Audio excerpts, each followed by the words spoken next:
আজ এই মুহূর্তে নিনিকে নিজেকে সেই কদাকার শিকড় উপড়ানো গাছটির মতো মনে হচ্ছে। এই বাড়িতে তার শিকড় সত্যি বোধহয় আজ আলগা হয়ে গেল। তবে আজ প্রথম নয়। প্রতিবার বাবা সামান্য কারণে তার সাথে মাকে জড়িয়ে এমন অশান্তি শুরু করে। ঠাম্মি কাকায় কাকিমুনি মজা পায়, অথচ মা আশ্চর্যভাবে কোনো প্রতিবাদ করে না। অন্যায় মিথ্যে দোষারোপগুলো মুখ বুজে সহ্য করে যায়।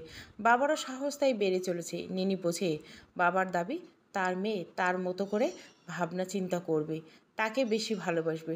ছোট থেকে মায়ের প্রতি তার অতিরিক্ত টান, অতিরিক্ত নির্ভরশীলতা বাবা সহ্য হতো না। এই চাপা রাগটা আজকাল আর চাপা থাকে না, তুচ্ছ কারণে গলগল করে বেরিয়ে আসে। কিন্তু তাই বলে আজকের এই আনন্দের দিনেও বাবা এমনটা করবে? নিনির পক্ষে আজকের ঘটনাটা কোনো মতে মেনে নেওয়া সম্ভব নয়। যাই হোক, খাটে বসে নিনি ঠিক করে ফেলল মা উপরে এলে সে একটু কথা বলে মাকে নিয়ে বেরিয়ে পড়বে। মামুনি কালকেই বলেছিল তোর মাকে ধরে নিয়ে আসিস তো নিনি, তুই না থাকিস না বলে ওনারা আর আসা হয় না। তাই নিনি মাকে সোজা ওই বাড়িতে নিয়ে যাবে। সন্ধ্যায় সমর্পণের সাথে দেখা হয়ে গেল। প্রায় আধ ঘন্টা হয়ে গেল মায়ের দেখা নেই। নিনি অস্থির লাগছে, অথচ নিচে নেমে ওই মানুষগুলোর সামনে যেতে তার একটুও ইচ্ছে করছে না। একবার ভাবলো মামুনিকে ফোনে বলে রাখবে, তারপর ভাবলো মায়ের সাথে কথা না বলে বলাটা বোধহয় ঠিক হবে না। যাই হোক, ভাবতে ভাবতে মায়ের পায়ের শব্দ সে পেল। শাড়ির আঁচলে হাত মুছতে মা ঘরে ঢুকলো, মুখটা একটু থমথমে। নিনি এগিয়ে যায় মায়ের দিকে। মা, এই এতক্ষণে তোমার সময় হলো? ওই খারাপ কথাগুলো কেন মুখ বুজে সহ্য করছিলে? সব ফেলে আমার সাথে উপরে চলে আসতে পারলে না? কথাগুলি খাটে মেয়ের পাশে বসে চোখ দুটো ছলছল করছে। তোর খাওয়াটা পুরো হলো না নিনি, এমন আনন্দের দিনও? মাথা নিচু করে ডুকরে ওঠে কথাগুলি। নিনি অবাক হয়। তুমি আমার জন্য কাঁদছো মা? তুমি নিজে কি একটাও লুচি খেয়েছো? 100% খাওনি। যাকগে, একটা ভালো শাড়ি পরে নাও। তুমি আজ বাইরে লাঞ্চ করব, তারপর ও বাড়ি যাব। মামুনি তোমাকে নিয়ে যেতে বলছে বারবার। কথাগুলি মেয়ের দিকে তাকিয়ে থাকে। এখন তো সত্যি ইচ্ছে করছে এই বাড়ি ছেড়ে নিনির সাথে কলকাতার পথে পথে ঘুরে বেড়াতে, কিন্তু সেটা হবার নয়। কথাগুলি জানে আর যদি সত্যি সে এখন বেরিয়ে যায়, তাহলে হয়তো এ বাড়ির দরজা তার জন্য চিরকালের মতো বন্ধ হয়ে যাবে। না রে নিনি, আজ হবে না, অন্য একদিন যাব। তুমি বাবাকে ভয় পাচ্ছ? আর কতদিন এমন চলবে মা? ছোটবেলা বলতে তুই বড় হয়ে যখন চাকরি করবি তখন আমার কোনো দুঃখ থাকবে না। আমি তো চাকরি করছি মা, 5 বছর হয়ে গেলে আমি চাকরি করছি। তোমার দুঃখ কমছে কই? এ বাড়িতে কোনোদিনও তুমি শান্তি পাবে না। বাবা তোমাকে শান্তিতে থাকতে দেবে না। কথাগুলি মৃদু হাসে, মেয়ের গালে স্নেহের হাত বোলায়। ছি ননি, বাবার সম্পর্কে অমন করে বলে না।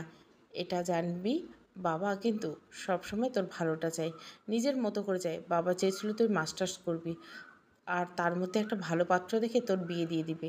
শ্বশুরবাড়িতে গুছিয়ে সংসার করবি, একটা নিশ্চিন্তে জীবন হবে তোর। আসলে মেয়েদের এই রূপটাই বাবা দেখে অভ্যস্ত। এর বাইরে কিছু হলে ওরা ভয় পায়। কিন্তু আমার চাওয়াটা যে অন্যরকম ছিল। আমি জানতাম ওরা তোকে বেশি সময় দেবে না। তোকে যেভাবে হোক 22-23-এর মধ্যে চাকরি পেতে হবে।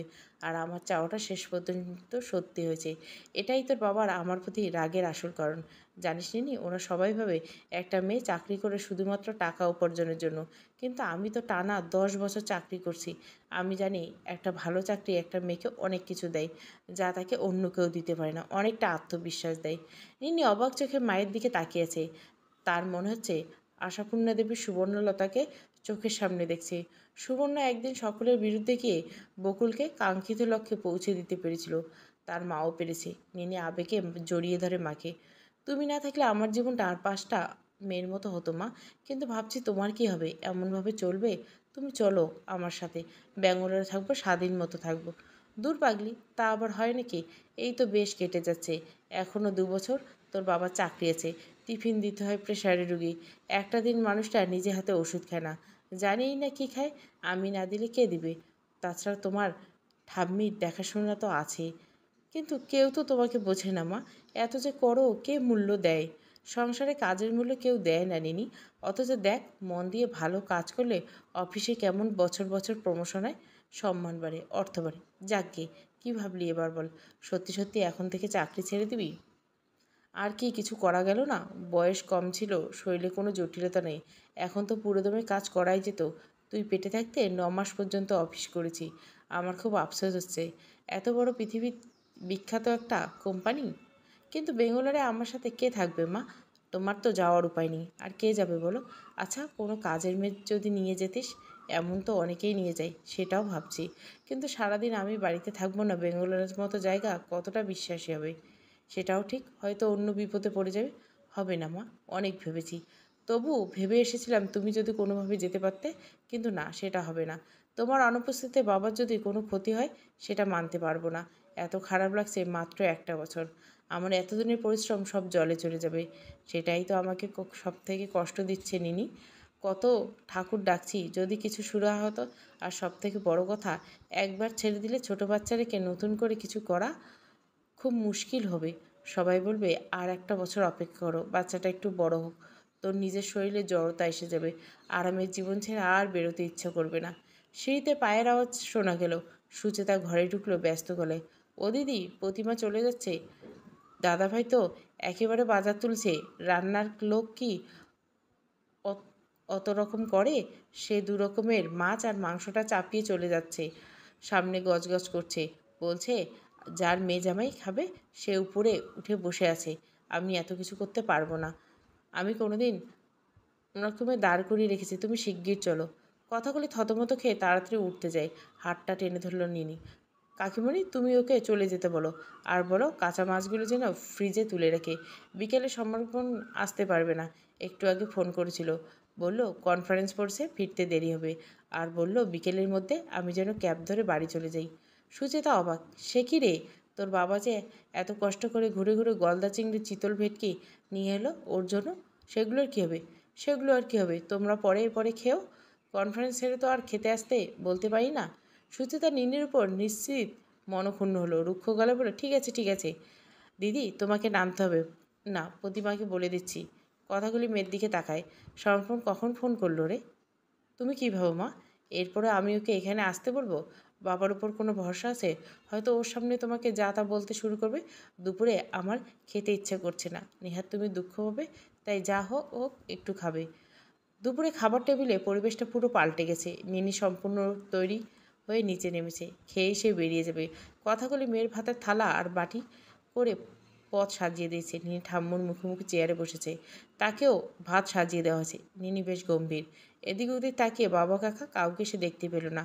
ঠাকুমের দিকে চোখে চোখ পড়তে তিনি বললেন, এক্ষুনি চলে যাবি নিনি বুড়ি? নাচ জামাই নাকি কী কাজ করছে, ফিরতে দেরি হবে। তা দেরি হোক না, আসুক না, খেয়ে তোকে নিয়ে চলে যেত। রাজি হচ্ছে না ঠাম্মি, বলছে পরে একদিন ঘুরতে যাবে। তোর বাবা কত বাজার করলো, কতদিন পর জামাই আসবে। নিনি কথা উত্তর দেয় না, মাথা নিচু করে ভাতে হাত দিল। বড় বৌমা শোনো না, রান্না হয়েছে, নাচ জামের জন্য টিফিন বাক্স করে একটু দিয়ে দাও তো, রাতে খাবে। নিনি এমনিতে এসব কথা বা খেতে বিরক্ত লাগছে, বেশ জোরে বিরক্তের সাথে বলে, না না ঠাম্মি, আমি ওসব বই নিয়ে যেতে পারবো না। তাছাড়া বেশি রাত হলে ও হয়তো খেয়েই ফিরবে। একটু পর নিনি মায়ের দিকে তাকায়। মা, আমি এত কিছু খেতে পারবো না, মাংসটা তুলে নাও, গা বমি করছে। কথাগুলি এগিয়ে আসে। তুই তো কিছুই খাসনি নিনি, মাছগুলো অন্তত পুরোটা খা। মা, বিশ্বাস করো পারছি না, এই যা খেয়েছি তাতেই পেট ভরে গেছে। জোর করো না বড় বৌমা, এই সময়টা এমনই। উঠে পড়ল নিনি। বেসিনে হাত মুখ ধুয়ে চেয়ারে বসে মোবাইলে ক্যাব বুক করতে ব্যস্ত হয়ে গেল। দরজার বাইরে বাবাকে এক পলক যেন নিনি দেখতে পেল। কয়েক মিনিট পর রান্নাঘর থেকে বাবার গলা ভেসে এলো, নিনি চিতল মাছের পেটিটা খেয়েছে? দুটো বড় দেখে পেটি এনেছিলাম, দেখে দিয়েছো তো? আর ট্যাংরা মাছের চচ্চড়ি খেয়েছে, এই বাজারে পেলাম না। দেশি ট্যাংরার জন্য বড় রাস্তার বাজারে যেতে হলো। নিনির কথাগুলো শুনতে ভালো লাগছে না, অদ্ভুত একটা অনুভূতি হচ্ছে। কোনটা ঠিক কোনটা ভুল সব গুলিয়ে যাচ্ছে। সে উঠে পড়লো তাড়াতাড়ি।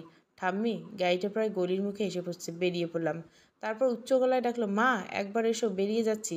গাড়ি এসে গেছে কাকিমুনি, আসলাম। কথাগুলি সুচেতা দুজনে হুড়মুড় করে ঘরে ঢুকলো। এক্ষুনি যাবি? শরীরটা ভালো লাগছে না বললি, একটু বসে গেলে হতো না? না মা, গাড়ি পেয়ে গেলাম, আর দেরি করব না, ও বাড়ি গিয়ে বিশ্রাম নিব। নিনির সাথে পায়ে পায়ে ঠাম্মি মা কাকিমুনি বাইরে কাঠের দরজা পর্যন্ত এগিয়ে আসলো। নামার মুখে নিনি দেখলো দরজার দিকে মুখ করে বাবা দাঁড়িয়ে আছে। অজান্তে নিনির মুখ থেকে বেরিয়ে আসে, বাবা আসলাম। অপ্রত্যাশিতভাবে মেয়ের গলাটা শুনে বিনয় কিছুটা থতমত খেয়ে যান। কিছুটা সামনে নিয়ে বলেন, সাবধানে যাস, আবার চলে আসিস। সরু গলিটা ধরে মেয়ের সাথে কথাগুলি চলতে থাকে। নিনির হাতটা তার মুঠিতে ধরা। নিচু গলায় বলে, সবটা সমর্পণকে বলিস না নিনি, বাবাকে খারাপ ভাববে। তাহলে কি বলবো মা? অন্য কিছু যা হোক বুঝিয়ে বলিস।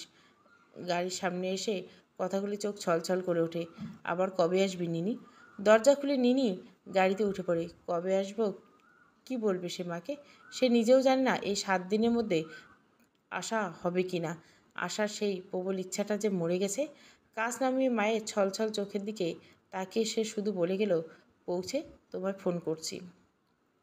অলস দুপুর কলকাতা চেনা রাস্তায় নিনির গাড়িটা ছুটে চলছে। জীবনের কত বিচিত্র সময় এই পথ দিয়ে যে গেছে। স্কুল জীবন পেরিয়ে অফিস যাতায়াত সব এই পথ ধরে। মেট্রো স্টেশনের দিকে তাকায় নিনি। কতদিন কলকাতায় মেট্রো সে চড়েনি, অথচ একসময় মেট্রো ছিল তার নিত্যদিনের ভরসা। সেদিন বোঝেনি, আজ নিনি মনে হচ্ছে কত ভালো ছিল দিনগুলো। নিরুদ্বিগ্ন স্বাধীন জীবন, লক্ষ্যে পৌঁছানোর নেশায় ছুটে চলা সেই পথের মাঝখানে আজ কে যেন এক মস্ত পাথর রেখে দিছে। পেরিয়ে যাওয়া বা সরিয়ে দেওয়ার কোনো ক্ষমতা তার নেই। ধাক্কা খেয়ে ফিরে আসা ছাড়া উপায় নেই। এটাই হয়তো জীবনের শিক্ষা। সে বুঝিয়ে দেয়, সবটা তোমার জন্য নয়। অনেক আশা নিয়ে যদি কিছু একটা পথ খুঁজে পাওয়া যায়, ভেবে নিনি নিজের বাড়িতে বাবা মায়ের কাছে ছুটে গিয়েছিল। কোথাও যেন ভরসা ছিল ওই বাড়িতে গেলে সব সমস্যার সমাধান হবে। সমস্যা তো দূর, বরং নতুন একরাশ মন খারাপের সাথে করে ফিরে আসছে সে।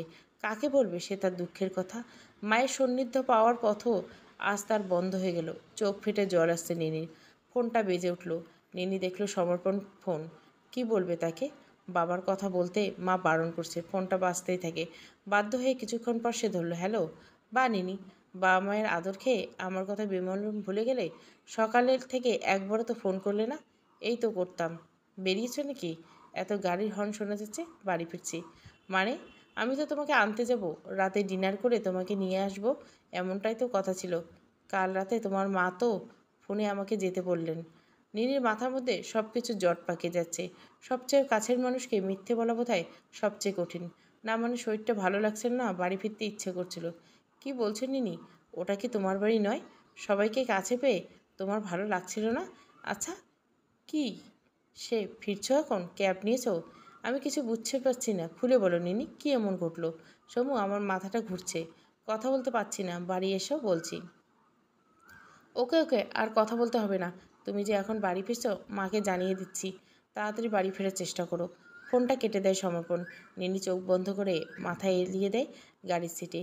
গড়িহাট মোড়ে পেরিয়ে বিজন সেতু ধরে গাড়িটা কসবার দিকে এগিয়ে চলছ। ছেলের ফোন পেয়ে দরজা খুলে বাড়ির সামনে দাঁড়িয়ে ছিল সমর্পণের মা অনিতা। গাড়িটা থামতে এগিয়ে গেল। নিনি নামতে উদ্বিগ্ন গলা বলল, কী হয়েছে নিনি? সমু বলল, তোর নাকি শরীর খারাপ, চল ভেতরে চল। তাড়াতাড়ি এক গ্লাস জল নিয়ে এলো অনিতা। নিনি গ্লাসটা হাতে নিয়ে জল খায়। আচ্ছা, তুই একা আসতে গেলি কেন? সমুকে নিয়ে তো আসার কথা ছিল। তোদের তো রাতে ওখানে খাওয়ার কথা ছিল। এমনি চলে আসলাম, ভালো লাগছিল না। অনিতা অবাক হয়। তার দীর্ঘ জীবনে কখনো সে এমন কথা শোনেনি। বাপের বাড়ি গিয়ে ভালো লাগেনি বলে কোনো মেয়ে রাতের বদলে বিকেলে শ্বশুরবাড়ি ফিরে এসেছে বলে তার জানা নেই। যাই হোক, অনিতা বুদ্ধিমতী। এর নেপথ্যে যে কোনো গুরুতর কারণ আছে তা বুঝতে অসুবিধা হয় না, এবং এটাও বোঝে যে এই বিষয়ে বেশি কিছু জিজ্ঞাসা করলে নিনি বিরক্ত পারবে। নিনি, আমি বলি কি, তুই ঘরে গিয়ে একটু ঘুমিয়ে নে, দেখবি শরীরটা ঝরঝরে রাখছে। তাই যাই মামুনি, আমার সত্যি ঘুম পাচ্ছে। নিনি নিজের ঘরে চলে যায়। সন্ধ্যায় প্রায় 7টা। সমর্পণ ব্যস্ত পায়ে ঢুকতে ঢুকে মাকে বলে, মা, নিনি ঠিক আছে, ওই ঘরে ঘুমাচ্ছে, এখনও ওঠেনি। আমি ইচ্ছে করেই ডাকিনি। তুই এদিকে আয়। অনিতা ছেলেকে ড্রয়িং রুমে সোফায় বসায়। তারপর ছেলে পাশে বসে এদিক ওদিক তাকে ফিসফিস করে বলে, সমু শোন, নিন্নির বাপের বাড়িতে নিশ্চয়ই কিছু একটা হয়েছে, না হলেও এমনভাবে ফিরে আসতো না। যাই হোক, তুই ওকে বিশেষ কিছু জিজ্ঞাসা করিস না, এতে ওর অস্বস্তি বাড়বে। যদি কিছু নিজে থেকে বলে সেটা আলাদা কথা। সবসময় মনে রাখবি, বাপের বাড়িটা মেয়েদের সব বড় দুর্বল জায়গা, সেখানে যে কোনোভাবে আঘাত লাগে না। সমর্পণ মায়ের কথা মেনে নেয়। না না, আমি কিছু জিজ্ঞাসা করবো না, ও নিজেই আমাকে বলবে। তবে হয়তো আজ বলবে না, পরে কোনো দিন বলবে। তুই এখন ঘরে যা, হাত মুখ ধুয়ে নিনিকে নিয়ে আয়, আমি কফি বসাচ্ছি। ঘরে ঢুকে সমর্পণ দেখলো নিনি উঠে পড়েছে, তবে শুয়ে শুয়ে মোবাইলে কী যেন করছে। ওকে দেখে নিনি খাটের উপর উঠে বসেছে। সমু এসে পড়েছে। এখন ঘুমিয়ে পড়েছি, এতটা দেরি হয়েছে বুঝতে পারিনি। এখন কেমন লাগছে, একটু কি বেটার? এখন একদম ঠিক। মামুনি কফি করে খাবে, চলো চলো। খাট থেকে নেমে নিনি দাঁড়িয়ে পড়ে। কফির টেবিলে তিনজনের মধ্যে টুকটাক কথা চলে। নিনির মধ্যে একরাশ কথা জমে উঠছে। কাউকে সবটা বলে নিজের ভার লাঘব করতে চাইছে সে। এক অসহ্য জটিলতা ক্রমশ যেন তলিয়ে যাচ্ছে। অনিতা নিনির মনের অবস্থা কিছুটা হয়তো আন্দাজ করতে পারছে, তাই তার মন ভালো করতে বলল, নিনি, মাকে বলেছিস আমি আসতে বলেছি? কবে আসবে? নাকি এর মধ্যে আমি একদিন নিমন্ত্রণ করব? মামুনির কথায় নিনির মন ভালো যায়। মাকে কাছে পাওয়ার একটা উপায় খুঁজে পাই। সেই ভালো মামুনি, তুমি একদিন ডেট করো, মাকে ডাকো, না হলে মায়ের আশা হবে না। আচ্ছা দেখছি, পরশুই ডাকতে পারি। তবে মাকে একা ডাকলে হবে না, বাবাকেও ডাকতে হবে। নিনি একটু থতমত খেয়ে গেল। ওদিকটা সে ভেবে দেখেনি। তড়িঘড়ি করে পড়লো, বাবার তো অফিস আছে। ঠিক আছে, বলে দেখি, উনি যদি পারেন আসবেন। রাতে খাওয়া দাওয়ার পর শোয়ার সময় খাটের উপর সমর্পণ আর নিনি দুজনে নিজের নিজের ল্যাপটপ খুলে বসেছে। এটা তাদের নিত্যদিনের অভ্যাস। মেল চেক করা, পরের দিনের কাজগুলোকে কিছুটা গুছিয়ে নেওয়া, এসব আর কি।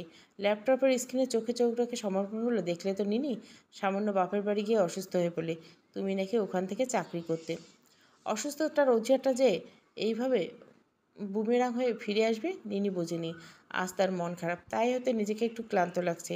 সমর্পণের কথায় উত্তর দেয় না সে। একটু পরে বলল, জানো সমু, মা আজ খুব আফসোস করেছিল। কেন? বলেছিল এত বড় ওয়ার্ল্ড ফেমাস একটা কোম্পানি ছেড়ে দিবি। নিনি মায়ের প্রতি সমর্পণের একটা চাপা অসন্তোষ ছিল। তার মনে হয় ইনি বড় বেশি অনধিকার চর্চা করেন। মেয়ের চাকরি কেরিয়ার নিয়ে বড় বেশি সচেতন। আরও বেশি রাগের কারণ, তার মেয়ের কাছে মায়ের কথা একেবারে বেদবাক্য। তোমার মা এতভাবে কেন বলতে পারো? আমার মা তো এসব ব্যাপারে মাথা গলায় না। আমি কোন কোম্পানিতে চাকরি করি তাই হয়তো মা বলতে পারবে না। আর আজ বলে নয়, কোনোদিনও মাথা ঘামায়নি। আমি নিজের ইচ্ছে মতো একা সব সিদ্ধান্ত নিয়েছি। মা চিরকাল আমার শরীর স্বাস্থ্য নিয়ে চিন্তা ভাবনা করেছে। সমর্পণের কথা শুনে নিয়ে স্তম্ভিত। সামান্য একটা কথায় সমু এত কথা বলল কেন? কেন সে তুলল না, টানল না নিজের মায়ের সাথে? আর এর উত্তর বা কী দেবে? শুধু বলল, তোমার আর আমার জীবনের গল্পটা একদম আলাদা সমু, তাই মায়েরা আলাদাভাবে ভেবে এসেছে। কী সে আলাদা? আমাকে বোঝাও। তাছাড়া সব মায়ের মেয়েরা কি এমনভাবে মাথা ঘামায়? জীবনটা তোমার নিনি, তুমি এখন বিবাহিত। তোমার কি সে অসুবিধা সেটা তোমাকে বুঝতে হবে। তোমার মা সেখানে কোনো মত দিতে পারেন না। কই, আমার বাবা তো এসব নিয়ে কোনো কথা বলেন না। সেদিন আমাকে বললেন আমি যেন তোমাকে নিয়ে চলে আসি। আরও বললেন, এই সময় একা ওখানে থাকা, চাকরি করা একদম উচিত হবে না। তুমি আমাকে ভুল বুঝছো। আমার মা কোনো মতামত দেয়নি। আমি বলছি আফসোস করছিল। কেন করবেন? উনি জানেন না এতে তোমার মনোকষ্ট বাড়বে? তাছাড়া আমি বুঝি না, একজন মা তো সবার প্রথমে মেয়ের শরীরের কথা চিন্তা করবে। উনি চাকরি নিয়ে এত ভাবছেন কেন? চাকরি না করলে তুমি কি খেতে পাবে না? নিনি অবাক। সমর্পণ ঠিক তার বাবার মতো কথা বলছে। মা ঠিক বলছে।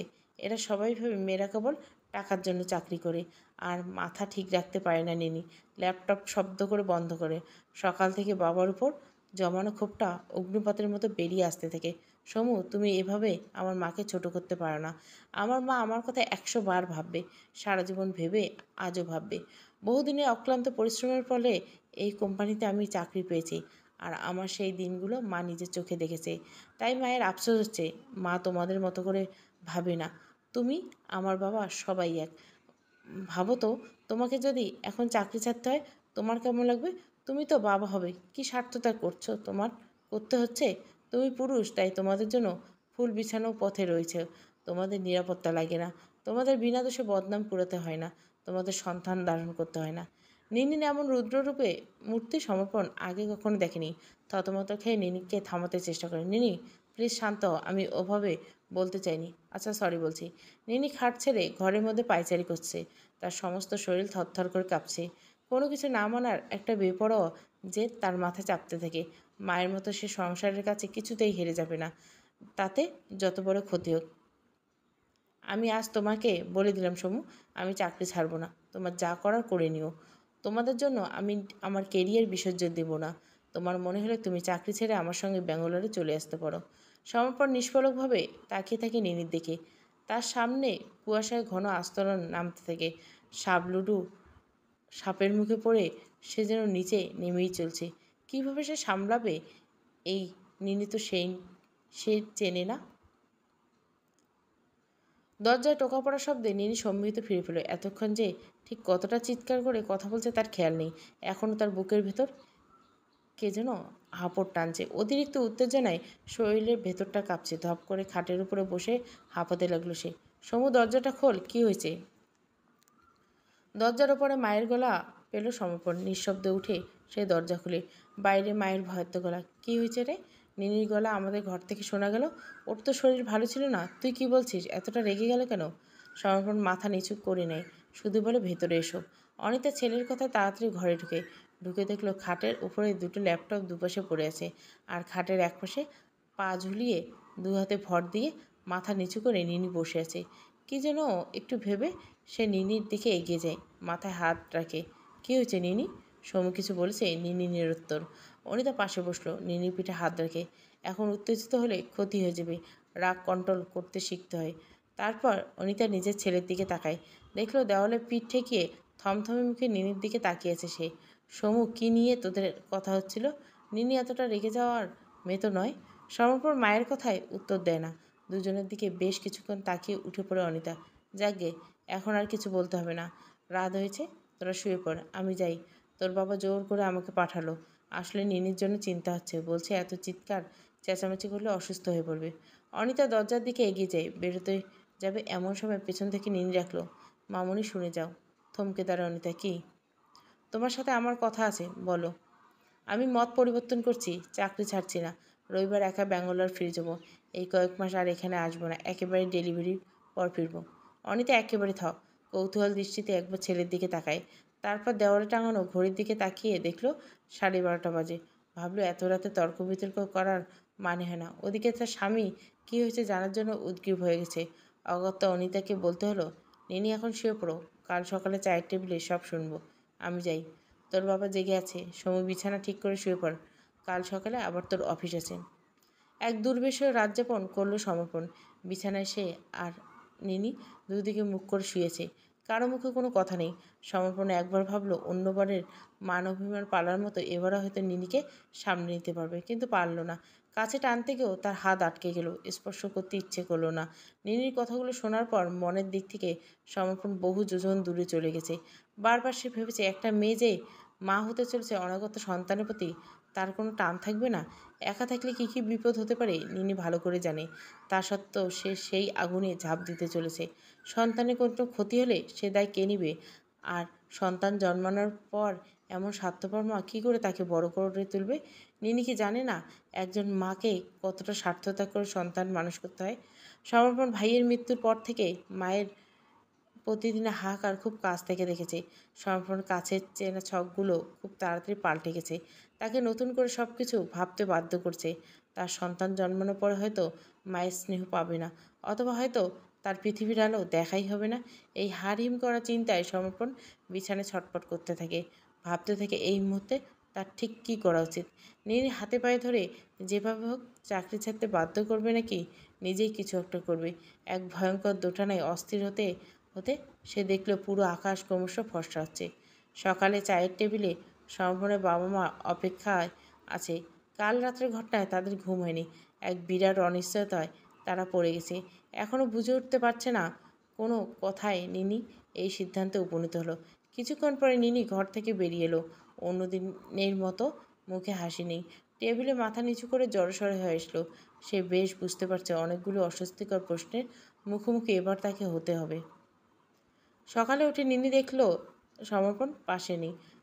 কখন উঠেছে, কোথায় গেছে কিচ্ছু জানা নেই। নিনি, সমু এলো না? নিনি একটু অবাক হয়ে প্রশ্ন করল। নিনি বেশ অবাক।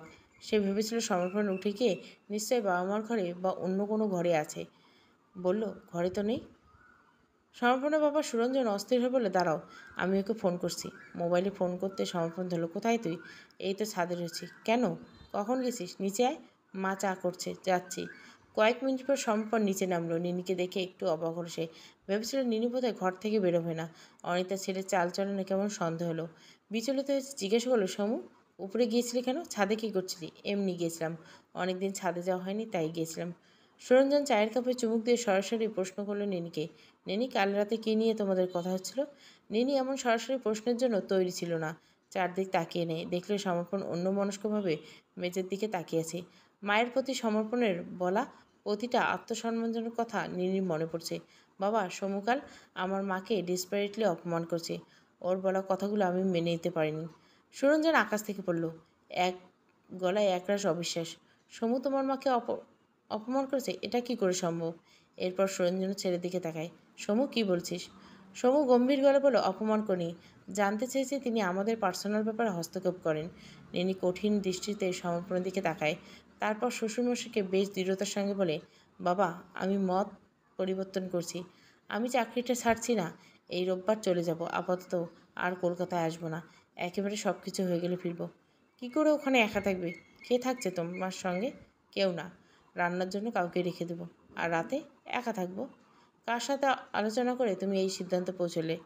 কারোর সাথে নয়, সম্পূর্ণ নিজের সিদ্ধান্ত। তুমি কি একা এই সিদ্ধান্ত নিতে পারো? যদি কোনো অঘটন ঘটে তার দায় কে নেবে? আমি নিব। কিন্তু কোনো অবস্থায় আমি নিজের পরিশ্রম করে পাওয়া চাকরি ছাড়ব না। এটা খুব স্বার্থপরের মতো শোনাচ্ছে বলে তোমার মনে হচ্ছে না? আপনারা যে কেউ আমার সঙ্গে গিয়ে ওখানে থাকতে পারেন, তাতে আমার কোনো আপত্তি নেই। যদি মনে করেন আমি একলা থাকলে বিপদ হতে পারে, তাহলে আপনারা ঠিক করুন কে যাবেন আমার সঙ্গে। এতক্ষণ সমর্পণ আর তার মা চুপ করে শ্বশুরমশাই আর পুত্রবধূর কথোপকথন যাচ্ছিল। অসম্ভব আত্মবিশ্বাসের সাথে প্রতিটা প্রশ্নের উত্তর দিয়ে যাচ্ছিল নিনি। সমর্পণ নিনির কথা বলার ধরন দেখে হতবাক হয়ে যায়। আগে কখনো এইভাবে কথা বলতে নিনিকে সে দেখেনি। অনিতাও আর স্থির থাকতে পারছে না, বিরক্তির সাথে বলল, এই নিনি, কি বলছিস এটা? তুই তো জানিস এটা সম্ভব নয়। ছেলে মানুষের স্যার, যা কথা ছিল তেমন কথা। তুই এখানে আমার কাছে থাকবি। মামুনি, এটা সম্পূর্ণ আমার ব্যক্তিগত সিদ্ধান্ত। তুমি মতামত দিতে পারো না। নিনির কথাগুলো সমর্পণে পৌরুষে আঘাত লাগলো। নিজেকে কি মনে করছো নিনি?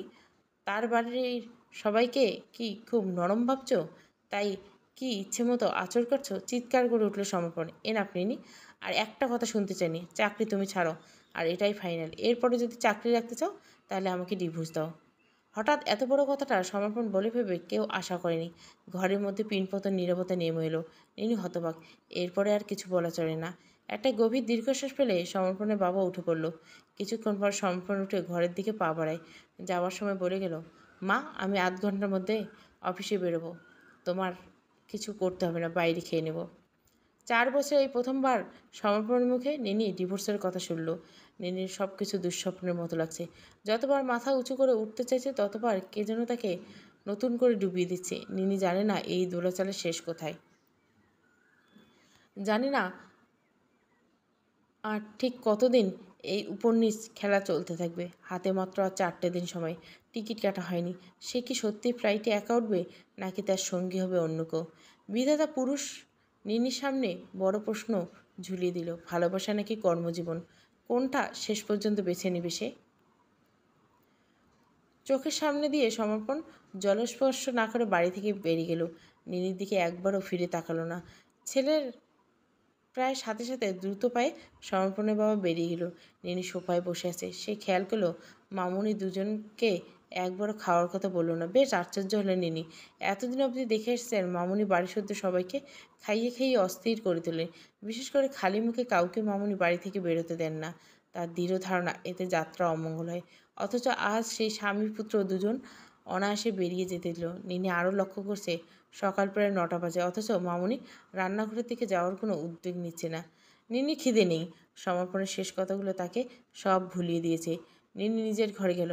ঘরে ঢুকতে সে সমর্পণের চেনা ভিওর গন্ধটা পায়। খাটের উপর পড়ে আছে সমর্পণের ছেড়ে যাওয়া টি শার্ট। নিনি এগিয়ে যায় সে দিতে। 2 হাতের জামাটা আঁকড়ে নাকের কাছে নিয়ে খাটের উপর কান্নায় ভেঙে পড়ে। তার সবচেয়ে ভরসার জায়গাটা আজ নড়ে উঠছে। বাবা মায়ের সামনে চিৎকার করে ডিভোর্সের কথা বলে সমর্পণ সব কিছু যেন চুরমার করে দিয়েছে। নিনি জল ভরা চোখে তাকিয়ে থাকে টেবিলে রাখা সমর্পণের বিয়ের ছবির দিকে। নিনির চোখের সামনে ভেসে উঠছে কলেজের লম্বা করিডোর। কলেজে সমর্পণ নিনির 2 বছরের সিনিয়র ছিল। ইংলিশ মিডিয়ামে পড়াশোনা করা তুখোড় রেজাল্ট নিয়ে সমর্পণ কলেজে ঢুকেছিল। লম্বা, ফর্সা, নরম দাড়ি, ছিপছিপে চেহারার আকর্ষণীয় ঝকঝকে ব্যক্তি। নিনি শ্যামলা লালিত মাখা মিষ্টি মুখে, বাংলা মিডিয়ামের জড়তা মাখা মধ্যমেধার সাধারণ মেয়ে। নবীনবরণ অনুষ্ঠানে লাল পাঞ্জাবি পরে সমর্পণ মাইককে অনায়াসে ভঙ্গিতে ঝরঝরে ইংলিশ যেতে কলেজের গৌরবগাথা বলে চলছিল। নিনি চোখের পাতা ফেলতে পারেনি, একরাশ মুগ্ধতায় আচ্ছন্ন হয়েছিল, সাথে ভয় পেয়েছিল খুব।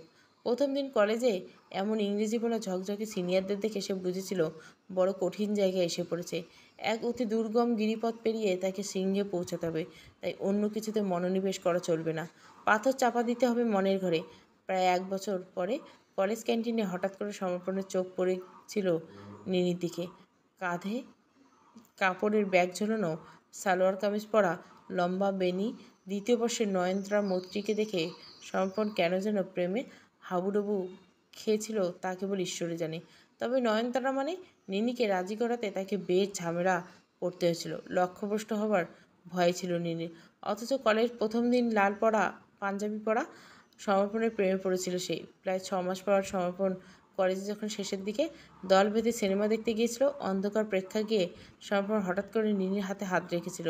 সে হাত ছাড়িয়ে নেওয়ার ক্ষমতা সেদিন নিনির হয়নি। সমর্পণের সাথে বন্ধুত্বটা সত্যিই নিনির জীবনে পরম আশীর্বাদের মতোই ছিল। নিনি বুঝেছিল সমর্পণ আর সকলের থেকে আলাদা। তার কাছে নিজের সব দুর্বলতা কথা অকপটে বলা যায়। সঠিক উচ্চারণে ইংরেজিতে কথা বলা আর ইন্টারভিউয়ের প্রস্তুতি দুটোতে যে সমর্পণের অগাধ সাহায্য পেয়েছিল। নিনি আজও বিশ্বাস করে সমর্পণের ভালোবাসা আর বন্ধুত্ব না পেলে যে কিছুতেই পাহাড় ডিঙাতে সামর্থ্য হতো না। অথচ ভাগ্যের কি নিষ্ঠুর পরিহাস, সেই সমর্পণ আজ নিনিকে পাহাড় থেকে টেনে নিচে নামাতে চাইছে। হঠাৎ চাপা কান্নার শব্দ নিনি শুনতে পায়। একটু অবাক হয়ে ঘর থেকে বেরিয়ে শব্দ অনুসরণ করে অমুর ঘরের সামনে এসে থমকে যায়। ভেজানো দরজার থেকে ভেতরে ঢুকে দেখল অমুর বড় একটা ছবি জড়িয়ে পিছন ফিরে হাউ হাউ করে কেঁদে চলছে মামুনি। নিনি তাড়াতাড়ি করে তার পাশে খাটে গিয়ে বসে। মামুনি, এমন করে কাঁদছো কেন? কী হয়েছে? ছবিটা আমাকে দাও। হাত থেকে ছবিটা কাটতে চায় নিনি। অনিতা টেনে নেয়। দুই চোখে জলের ধারা নিয়ে রাগের সাথে বলে, তুই হাত দিবি না। কত আশা করেছিলাম অমু তোর কোলে ফিরে আসবে, আমার শূন্য বাড়িটা আবার ভরে উঠবে। কিন্তু তোরা যা শুরু করছিস আমার খুব ভয় করছে। অমুর আশাটা শেষ পর্যন্ত হবে তো নিনি? কেন আসবে না মামুনি? নিশ্চয় আসবে। কিন্তু তোমার ছেলেকে দেখো কি বলে গেল। নিনির চোখ দুটো ছলছল করছে। কেন বলবে না? তুই কেন বললি একা ব্যাঙ্গালোর যাবি? ওর চিন্তা হবে না? ও তো বাবা, সন্তানের ভালো মন্দ চিন্তা থাকবে না? নিনি কি হলো কে জানে, মামুনির কাঁধে মাথা রেখে ফুপিয়ে কেঁদে উঠল। আমি কি করব মামুনি? কেউ আমাকে একটু বুঝতে চাইছে না। তোমরা কেউ না। আমি যদি চাকরি ছেড়ে দিয়ে এখানে থাকি তাহলে সত্যি ভালো থাকবো না। প্রচণ্ড একটা আফসোস মনোকষ্ট আমার ভিতরে কাজ করবে। মা ভালো না থাকলেও সন্তান কি করে ভালো থাকবে? তোমার অমু কিভাবে সুস্থ শরীরে জন্মাবে তুমি বলো? অথচ ব্যাঙ্গালোরে যদি একজন আমার সাথে থাকতে পারে তাহলে আমি দিব্যি অফিস করতে পারতাম। হয়তো এই অবস্থায় ওয়ার্ক ফ্রম হোম হয়ে যেত। জানো মামুনি, তোমার ছেলে কিন্তু চাইলে এক্ষুনি ট্রান্সফার নিতে পারে। ওর কোম্পানির বড় ব্রাঞ্চ ওখানে আছে। আমার প্রেগনেন্সির কথা বলে খুব সহজে পেয়ে যাবে। কিন্তু ও নিজের জেদ বজায় রেখে কলকাতায় থাকবে। একটু বোঝার চেষ্টা করো আমি কথা দিচ্ছি মামুনি, তোমার অমু তোমার কাছে বড় হবে। 1-1.5 বছরের মধ্যে আমি কলকাতায় ফিরে আসব। একটু দয়া আমাকে করতেই পারো মামুনি। তোমার ছেলেকে একটু বোঝাও, যদি আমার সঙ্গে যেত। জানি তোমার কষ্ট হবে। নিনির কথাগুলো খুব মন দিয়ে শোনে অনিতা, শোনে উপলব্ধি করতে চেষ্টা করে নিনির অসুবিধাগুলো। সবচেয়ে বেশি যে কথাটা তাকে ধাক্কা দিল তা হলো চাকরি ছাড়লে নিনি ভালো থাকবে না। সত্যি তো, মায়ের মন ভালো না থাকলে সুস্থ সন্তান কী করে হবে? আরও কিছু ভেবে অনিতা খুব ধীরে সুস্থে বলল, নিনি, সমুর বদলে আমি যদি তোর সাথে যাই? কথাটা শুনে নিনির চোখে মুখে আলো জ্বলে উঠল। কিন্তু পরক্ষণে তার মনে হলো বাবার কী হবে? মামুনি, বাবার কী হবে? বাবা কি রাজি হবে? কেন হবে না? আমি রাজি করবো, সমু তো থাকছে। তাছাড়া উনি তো প্রায় সারাদিন দোকানে থাকেন। রাতে বাবা ছেলে খেয়ে শুয়ে পড়বে, কোনো অসুবিধা হবে না। আমি যাব তোর সাথে। আর শোন, আমি সমুকে বলবো যে আমি নিজের থেকে এই সিদ্ধান্ত নিয়েছি। তাহলে ও আর তোকে কিছু বলতে পারবে না। নিনি বিস্ময়ে হতবাক হয়ে তাকিয়ে থাকে তার মামুনির দিকে। সমুকে কলকাতায় ধরে রাখতে এই বয়সে নিজের সংসার ছেড়ে যেতে চাইছে। মায়েরা বোধহয় সব পারে। নিনি মাথা গুঁজে দেয় মামুনির কাঁধে। এক অসীম কৃতজ্ঞতায় তার চোখ ফেটে জল আসে। মামুনি, তুমি এতটা করবে আমার জন্য? হ্যাঁ, তারপর বুঝবি কোন মায়াজালে জড়িয়ে পড়তে হয়। আমি আজ আমি যা পারছি, কাল তুইও তাই পারবি। এতদিনের নিরন্তর চেষ্টার পর যেন একটা পথ খুঁজে পেল নিনি। কিছু দুশ্চিন্তা তার পিছু ছাড়ছে না। সমর্পণ কিভাবে পুরো ব্যাপারটা নেবে? সে কি সত্যি সত্যি তার মাকে যেতে দেবে, নাকি নিনির সাথে সব সম্পর্কে রীতি রাখবে? সংসারের নাগরদোলায় নিনি এখনও ঘুরে চলছে। অফিস টাইমে ভিড় কাটিয়ে সমর্পণের গাড়ি ছুটে চলছে। আজ গাড়িতে একা থাকলে সত্যি তার মাথায় সকালের কথোপকথন বারবার ঘুরপাক খেত। ভাগ্যিস গাড়ি বার করার সময় বাবা প্রায় দৌড়ে এসে বলল, সমু, আমার সল্টলেকে একটা কাজ আছে, নামিয়ে দিবি? দরজা খুলতে খুলতে সমর্পণ বলছিল, তোমার আবার কী কাজ? দোকান খুলবে না? ওই তো সুবীরকে চাবিটা দিয়ে যাব, ও খুলুক, আমি 12টার মধ্যে ফিরবো। তুই একটু দোকানের রাস্তা দিয়ে চল। সুবীর দাঁড়িয়ে আছে। সেও যাচ্ছে, কিন্তু সল্টলেকের কাজটা বুঝলাম না। আমার এক পুরনো বন্ধুর বাড়ি যাব, বারবার যেতে বলে যাওয়া হয় না, ভাবলাম একবার দেখা করে আসি। বাবার কথাটা সমর্পণে বিশ্বাসযোগ্য হলো না। বাড়ির এত অশান্তির পর না খাওয়া করে সাত সকালে পুরনো বন্ধুর বাড়ি বাবা ছুটছেন। যাই হোক, কথা বাড়ালো না সে। দোকানের চাবিটা সুবীরের হাতে দিয়ে সুস্থ হয়ে বসে শুরু করলো সমর্পণের বাবা, সমু, আজ আমি তোর কাণ্ড দেখে অবাক হয়ে গেলাম। তোকে আমি খুব রেসপন্সিবল বলে ভাবতাম। নিনির মুখের উপর আমাদের সামনে এইভাবে ডিভোর্সের কথা কেউ বলে? মেয়েটার সম্মানের কথা একবারও ভাববি না? তোমার সাথে মায়ের সাথে ওর কথার ধরনটা দেখলে, কিভাবে কথা বলছিল শুনছিলে? সব সিদ্ধান্ত ও একাই নিচ্ছে, যেন ওর ভালো মন্দ আমাদের কারো কোনো অধিকার নেই। ওর বোঝা উচিত ভালো শ্বশুরবাড়ি পেয়েছে বলে বুঝতে পারছে না। মা তো সবসময় ওকে মাথায় তুলে রাখে, আর আমি ভেবে নিয়েছি কোনোভাবে ওর ওখানে একা থেকে চাকরি করা মেনে নেব না, তাতে যা হয় হবে। সুরঞ্জন ছেলের কথা উত্তর দেয় না, জানলার বাড়ি তাকিয়ে থেকে। সমর্পণ অস্থির হয়ে পড়ে। কী হলো বাবা, কিছু বলছো না যে? বেশ কিছুক্ষণ ভেবে শান্ত গলা সুরঞ্জন বলে, ভাবছি তোর মায়ের কথা, এবারটা কীভাবে সামলাবো। সাইকিয়াট্রিস্ট রজতাভ মুখার্জি বারবার বলে দিয়েছেন এবারকার মতো কোনোভাবে সামলে নেওয়া গেলো, কিন্তু দেখবেন ওনার যেন আর কোনো শখ না লাগে। ভয় করছে তোদের এই দ্বন্দ্ব বাকবিতণ্ডতায় নিনির গর্ভে সন্তানের যেন কোনো ক্ষতি না হয়ে যায়। তাহলে তোরা মাকে আর সামলাতে পারবি না। ওর মনে একটা বদ্ধমূল ধারণা আসছে ওমু ফিরে আসছে। বলতে পারিস প্রহর গুনছে তোর মা। স্টিয়ারিং হাত রেখে স্থির দৃষ্টিতে সামনের দিকে তাকিয়ে থেকে সমর্পণ বাবার বলা প্রতিটা কথাই বুঝতে চেষ্টা করছে। বাবা আবার বলতে শুরু করে, জানিস সমু, ওষুধের সূত্রে অনেক নিউরোলজিস্টের সাথে আমার পরিচয় আছে, তাই হয়তো সাধারণের থেকে কিছুটা বেশি জানি। মায়ের মানসিক স্বাস্থ্য গর্ভবত সন্তানের উপর বিরাট প্রভাব পড়ে। আমার মা মানে তোর ঠাম্মি, তুই হওয়ার সময় তোর মাকে প্রতিদিন নিয়ম করে কথামৃত পাঠ শোনাতেন। প্রত্যেক সন্ধ্যাতে তোর মাকে কথামৃত পাঠ শোনাতেন। ঠাম্মি শুনতে ব্যাখ্যা করতেন। আমার তখন তোর মায়ের সাথে জোরে কথা বলার অনুমতি ছিল না। আমি ভাবছি নিনি যদি তোর কথা না শুনে ধর ওখানে চলে যায়, তুই কি করবি? রাগের মাথায় হয়তো একটা উকিলকে চিঠি পাঠিয়ে দিবি। তোদের এতদিনের ভালোবাসার সম্পর্কটা শেষ হয়ে যাবে। কিন্তু ভেবে দেখেছিস এর ফল কী হবে? নিনির মানসিক স্বাস্থ্য কি ভালো থাকবে? এরপর সন্তানটা কতটা সুস্থ হবে? সুস্থ সন্তান জন্ম দেওয়ার পেছনে কি বাবার কোনো ভূমিকা থাকে? সন্তানের মুখ চেয়ে বাবা মাকে অনেক কিছু স্বীকার করে নিতে হয়। সমু কেমন দিশেহারা হয়ে পড়ছে। এদিকটা সে সত্যি ভাবেনি। বড় ভুল হয়ে গেল সে। সিগন্যালে গাড়ি থামায়, বাবার মুখের দিকে তাকায়। এই মুহূর্তে আমার কি করা উচিত বলে তুমি মনে করো? আমার জায়গায় তুমি থাকলে কি করতে? সুরঞ্জন ছেলের মুখের দিকে তাকিয়ে মৃদু হাসে। আমি আমার ভাবি সন্তানদের মুখ চেয়ে স্ত্রীর দাবি মেনে নিতাম। এটা হার জিতের খেলা নয় সমু। পুরুষ পরিবারের প্রধান, সকল সদস্য যেন তার ছায়ায় ভালো থাকে সেটা তাকে সকলের আগে চিন্তা করতে হবে। কিন্তু বাবা, নিনির জেদটা কি অন্যায় নয়? সন্তানের জন্য মায়ের কি কোনো ত্যাগ থাকবে না? জানিস, আমি ভেবে দেখলাম নিনির কথা যুক্তি আছে। এই কয়েকটা মা চাকরি করলেও ও মেটার্নিটি লিভ পেয়ে যাবে। অত বড় কোম্পানি চাকরি ছাড়া কোনো মানে হয় না। তাছাড়া চাকরি ছেড়ে কলকাতায় বসে থাকলে কি সত্যি নিনি ভালো থাকবে? ভেবে দেখ। তাহলে নিনিকে একা ব্যাঙ্গালোরে পাঠিয়ে দেবো বলছো? না, একবার সে কথা বলছি না। তাহলে কি বলছো? বলছি তুই ওখানে ট্রান্সফার নে। এখন নিনি এই অবস্থা সহজে পেয়ে যাবে। তোরা দুজনে একসাথে থাকলে সব সমস্যাটার সমাধান হয়ে যায়।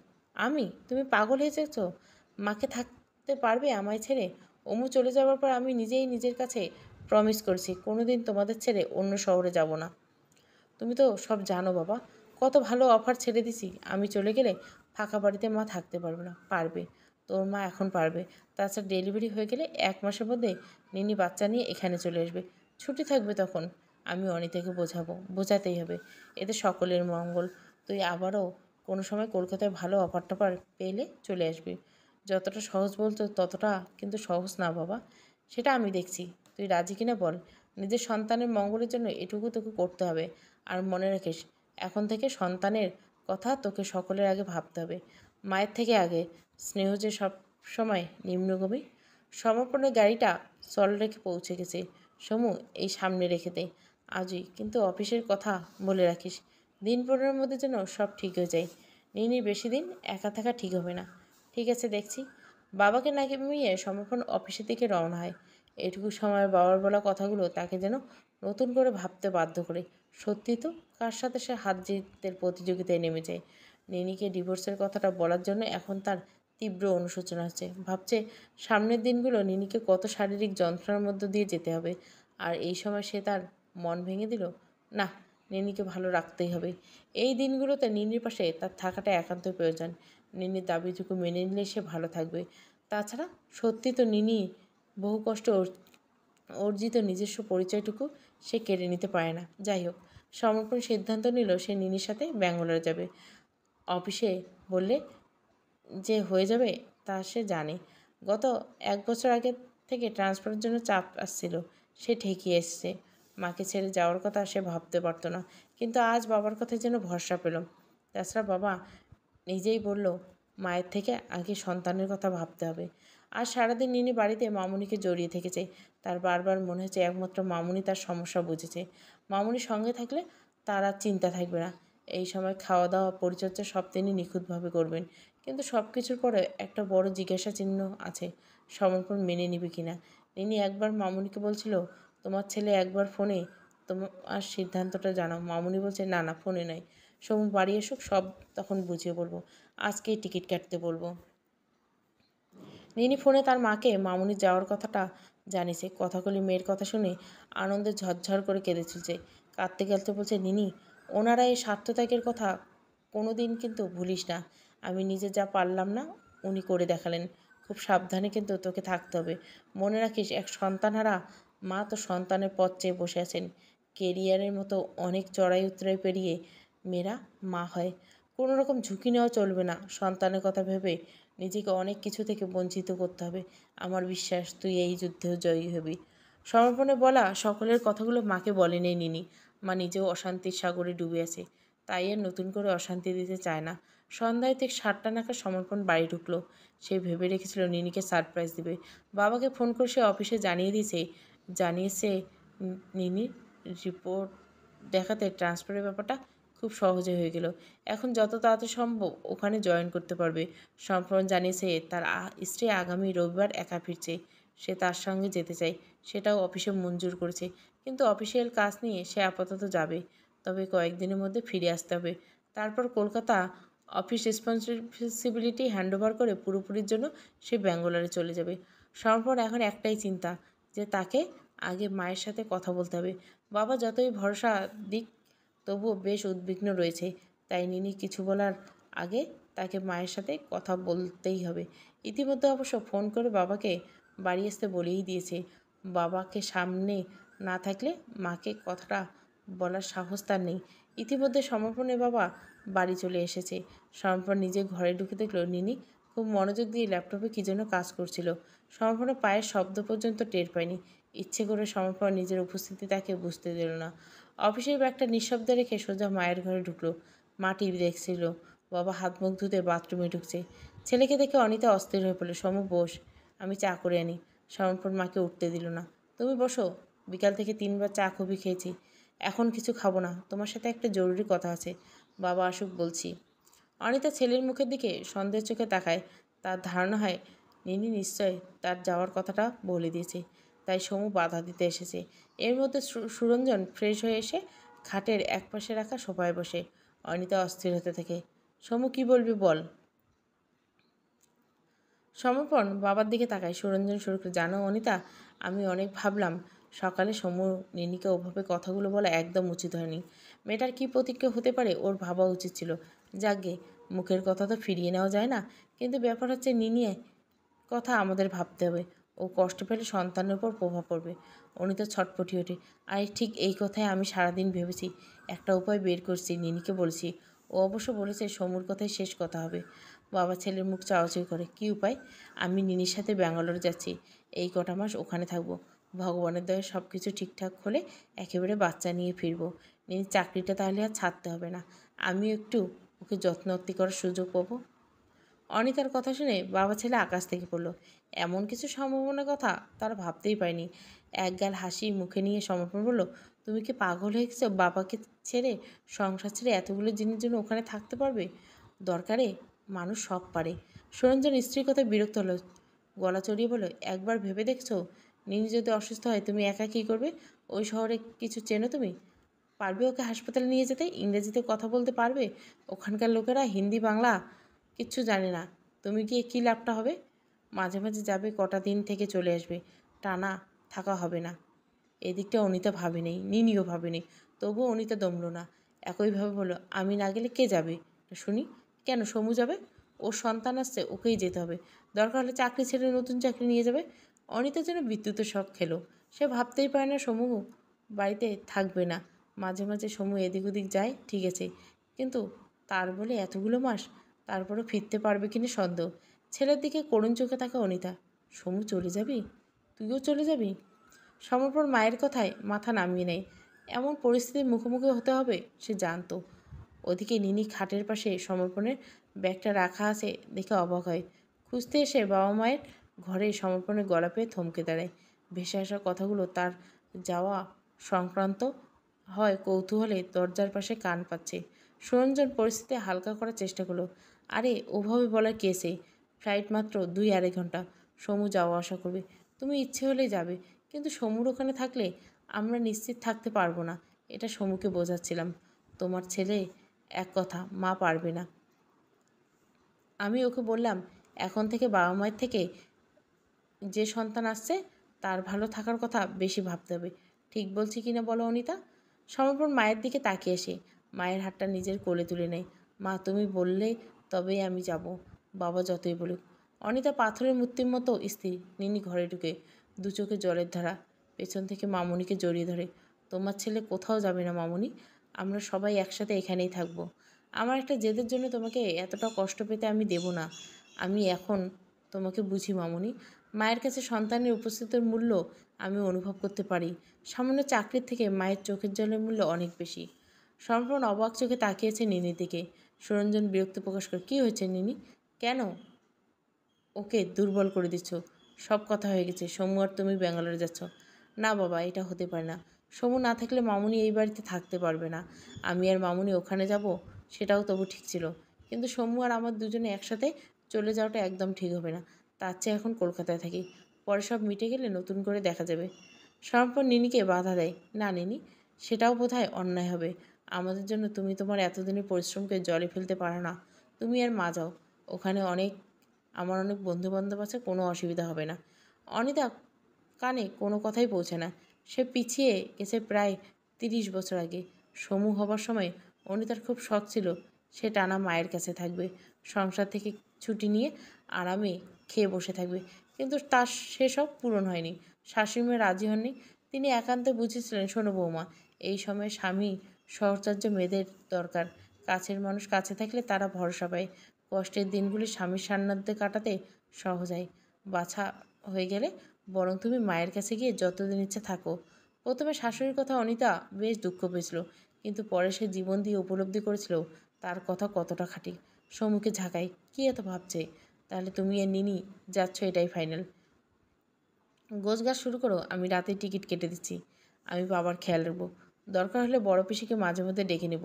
সুরঞ্জন ছেলের কথা রায় দেয়, অনিতা আমারও তাই মত, ওখানে থাকো। তুমি থাকলে নিনির খাওয়া দাওয়া নিয়ে কোনো চিন্তা না, আমরা বাবা ছেলে এই দিকটা ঠিক সামলে নেব।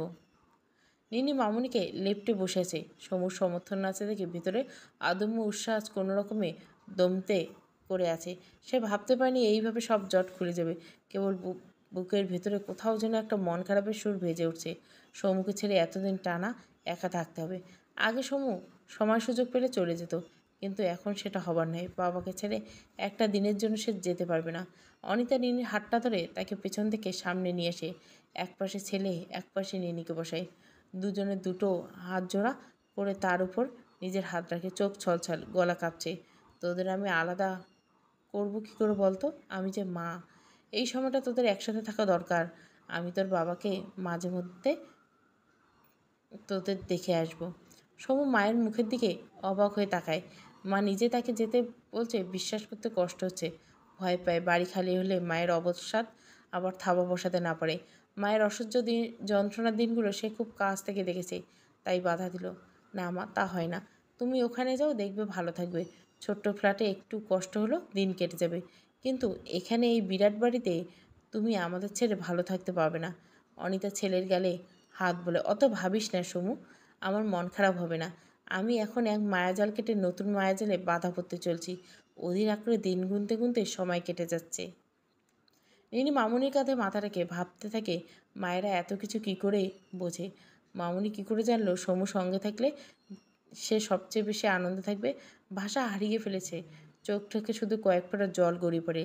রবিবারে মেঘহীন রোদ ঝলমলে। নেতাজি সুভাষ বসু এয়ারপোর্টে ডোমেস্টিক টার্মিনাসের বাইরে এখন নিনিয়া সমর্পণকে ঘিরে দাঁড়িয়েছে তাদের বাবা মায়েরা। সবাইকে প্রণাম করে আশীর্বাদ নিয়ে তারা দুজনে পাড়ি দিবে বেঙ্গলের উদ্দেশ্যে। সামনে এক কঠিন পথ পেরিয়ে নিনিকে সকলের মুখে হাসি ফোটাতে হবে। মায়েদের চোখে জল। তাদের অস্ত্রস্ত সাবধানবাণী মন দিয়ে শুনতে নিনি আত্মস্থ করতে থাকে। সমর্পণ তাড়া লাগায়, নিনি এবার দেরি হয়ে যাচ্ছে, চলো ভেতরে চলো। নিনি দুই মায়ের সামনে এসে দাঁড়ায়, দুজনকে জড়িয়ে ধরে কৃতজ্ঞতায় ভালোবাসা শ্রদ্ধায় চোখ বন্ধ করে। তারপর খুব ধীরে ধীরে বলে, আশীর্বাদ করো আমি যেন তোমাদের দুজনের মতো মা হতে পারি। কথাগুলি মেয়ের মাথায় হাত রেখে, আমাদের মতো নয়, তোকে দশভুজা হয়ে উঠতে হবে। কর্মজীবন এবং মাতৃত্বের ছাপ রেখে যেতে হবে। অনিতা নিনিকে শেষবারের মতো বুকে জড়িয়ে ধরে, আমি এখানে আবার এসে দাঁড়িয়ে থাকবো নিনি, সেদিন ছোট্ট অমুকে আমার কোলে তুলে দিস। মাত্র 7 দিনে এক জীবনের পথে সঞ্চয় করে স্বামীর হাত ধরে তার গন্তব্যের দিকে নিনি ধীরে ধীরে এগিয়ে যায়। মায়াজাল দ্বিতীয় এবং শেষ পর্ব। গল্পটা ভালো লাগলে অবশ্যই লাইক, শেয়ার এবং সাবস্ক্রাইব করবেন।